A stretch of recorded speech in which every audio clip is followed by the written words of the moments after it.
The Night of the Iguana, which premiered on Broadway in 1961, is a play by American playwright Tennessee Williams, adapted from his 1948 short story. It tells the story of Lawrence T. Shannon, a disgraced former minister expelled from his church after denouncing God. Now working as a tour guide, he faces allegations of statutory rape involving a 16-year-old girl in his tour group. Shannon struggles to prevent the tour from spiraling into chaos. Exploring themes of humanity's relationship with God, sexual desire, loneliness, jealousy, and confinement, it is regarded as one of Williams' finest works, though it has not achieved the same popular recognition as some of his other classics. The original Broadway production earned a Tony Award nomination for Best Play, and the play was adapted into a 1964 film starring Richard Burton and Ava Gardner, which received multiple Academy Award nominations. It later inspired a 2000 Serbian-Croatian remake and a celebrated 1976 Broadway revival. And it continues to be staged widely across the United States and internationally. The play also shares its title with a 2007 Joni Mitchell song, which narratively retells the story. The play opens on Mexico's west coast in Costa Verde at a rustic hotel owned by Maxine Faulk, a glamorous 40-something widow. Though her husband recently died from an infection, Maxine wastes little time pursuing affairs with her Latino employee, Pedro, and flirting with guests.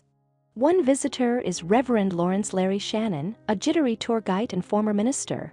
Despite leading tours for the modest company Blake Tours, Shannon is more focused on wooing young women, including minors. Faulk immediately flirts with Shannon and persuades him to stay at her hotel. Shannon, still yearning to return to the priesthood after a recent nervous breakdown, hesitates to abandon his tour group comprised of female teachers from a Baptist college in Texas. Soon, Faulk, Shannon, and his fellow guide Hank are confronted by Miss Judith Fellows, a strict teacher demanding Shannon adhere to proper tour conduct. She accuses him of sexual misconduct with a 17-year-old girl on the tour. Shannon convinces her to let the group stay at the hotel temporarily while matters are resolved. Shortly after, Faulk is approached by Hannah Jelkes, a portrait artist, and her grandfather Nonno, a celebrated poet who requests lodging despite limited funds. Initially resistant, Faulk relents when Shannon, attracted to Hannah, offers to cover their expenses. Act 2 begins with Faulk and Hannah discussing finances and art. Hannah admits her poverty while Faulk confesses debts following her husband's death. Shannon intervenes, leaving Faulk to manage German tourists expressing Nazi sympathies. Meanwhile, Charlotte, the young girl Shannon is accused of assaulting, confronts him in Hannah's studio. She professes a desire to marry him despite past abuse, but Miss Fellows intervenes, removing Charlotte. Shannon confides in Hannah about his expulsion from the church for heresy, calling God a senile delinquent, and admits a liaison with a Sunday school teacher. A crash interrupts their conversation. Nonno has fallen. Though insisting he is fine, he struggles with memory and poetry, earning 5 pesos from Shannon for his effort.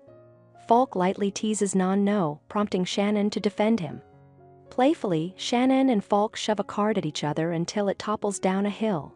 Shannon leaves to retrieve it, and Faulk warns Hannah to avoid him, offering her and Nonno lodging if she complies. A major storm looms over Costa Verde. Act 3 opens that night.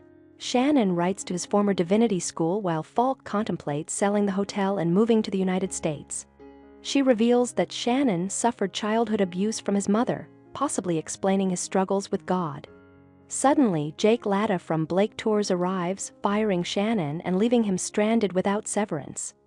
Miss Fellows exposes Shannon's misdeeds as Latta seizes the keys. Shannon breaks down and Faulk has him restrained and sedated, threatening asylum confinement. Despite this, Shannon and Hannah converse, sharing struggles with depression and offering advice.